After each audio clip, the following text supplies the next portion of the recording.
गेल्या रविवारी 29 सप्टेंबर 2024 ला फुले आंबेडकर विद्वत सभेच्या वतीने संविधान जागर साहित्य संमेलन एकदिवसीय साहित्य संमेलन मराठवाडा पातळीवरचं आम्ही घेत आहोत।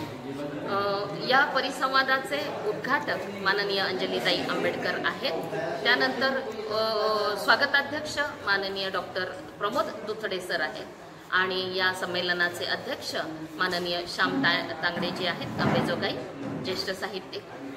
त्यानंतर परिसंवाद आहे। परिसंवादाचा विषय आहे सर्वोच्च न्यायालयाचा निकाल क्रिमिलेअर आणि वर्गवारीबाबतचा अन्वयार्थ। या निकाला अंतर्गत येणारा क्रिमिलेअरवर बोलण्यासाठी आमच्याकडे तज्ज्ञ आहेत माजी न्यायाधीश अनिल वैद्य सर आणि वर्गवारीवर बोलण्यासाठी आमच्याकडे आहेत डॉक्टर नितीश नवसागरे सर, पुण्याच्या लॉ कॉलेजला जे प्राध्यापक आहेत। त्यानंतर कवी संमेलन होईल आणि समारोपात आहेत माननीय बाळासाहेब आंबेडकर। एकदिवसीय मराठवाडा पातळीवरचं हे साहित्य संमेलन आहे।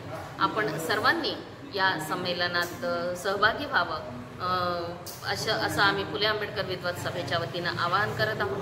धन्यवाद। संमेलनाची कार्यदिशा कशी ठरणार मॅडम? येस, जे संमेलन आहे त्याची कार्यदिशा म्हणजे तुमची रॅली वगैरे निघणार आहे की? हो, सकाळी 8 वाजता रॅली आहे। कुठून आणि रॅली क्रांती चौकातून निघेल। रथामध्ये संविधानाची प्रत राहील आणि ती संत एकनाथ नाट्य मंदिर जिथे आमचं हे साहित्य संमेलन आहे तिथपर्यंत ही रॅली राहील आणि रॅली संपली की आम्ही लगेच उद्घाटन सत्राला सुरुवात करणार। आता तुम्ही म्हणाले का संविधानाला धोका आहे, कोणापासून धोका आहे?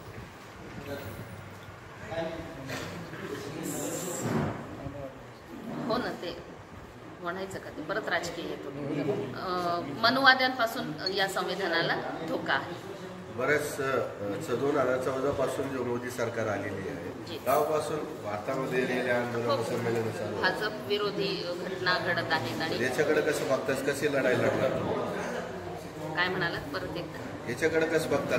14 पासून रेल्वे आंदोलन संमेलन चालू आहे, आंदोलन तीव्र होणार आहे की संमेलन वगैरे काही? हो, आम्ही तीव्र करण्याचा प्रयत्न करत आहोत। संविधानाबद्दल जागृती लोकांमध्ये करण्याचा प्रयत्न करत आहोत। बघूया पुढच्या काळात काय होईल।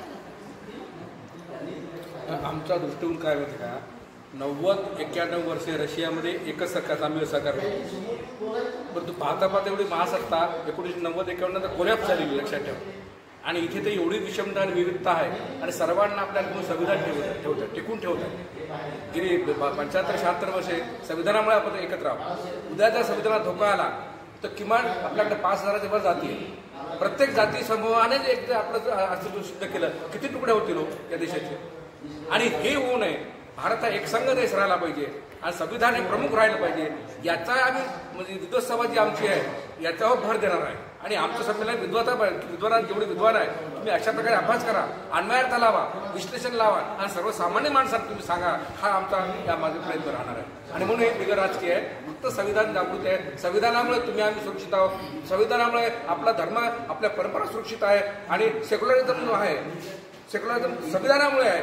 उद्या जर एखादा धर्म आला किंवा एखादा जर रंग त्याला फासला गेला, तुमचं आमचं काय होईल?